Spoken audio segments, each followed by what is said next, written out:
Dia apa so? Siap. Ida. Atau lah. Ni nga ko e. Hai, tu suka ya udah lo. Hai. Kapiten gbe mu le la nga kapiten gbe mu nga aru le nga ko egun eyin. Hai. Ngoli mpa ngokwa bombali. Ntono ali ya suka ya udah ombla ne okuko ya le baklemi. Insa, fitela son sur fait jan. Nge musa ke kira fiteli. Avelo ju anu e kira atu fite egun. Hai, asima ya udah. Asima ya udah. Si ya udan.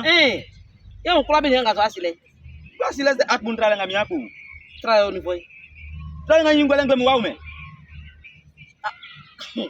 Tra nga le ngoti anko. Hai.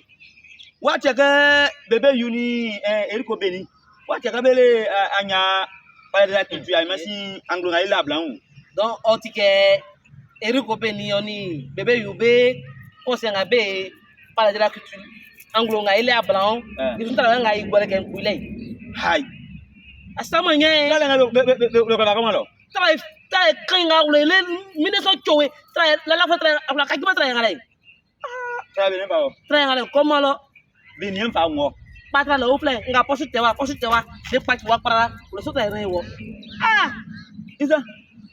Kan ngeli on sa kan ti suplever. Ni sa super be nde tra nga so la makon. Yo, nsu ngla ko ma o. Akoma la Ni mu to su pa ki afo na wala ti ban su pa wala ma o. awla Ati. awla So kati mo min to tiga ko kumburu. Nto tiga ko ko plan.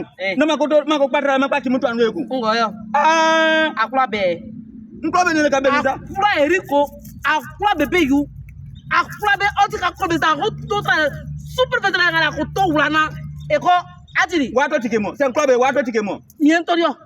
mientorio masikati misika Nka le nge so akwata le ngule. uzukuma Anya nga e sanga nu lo. esanganu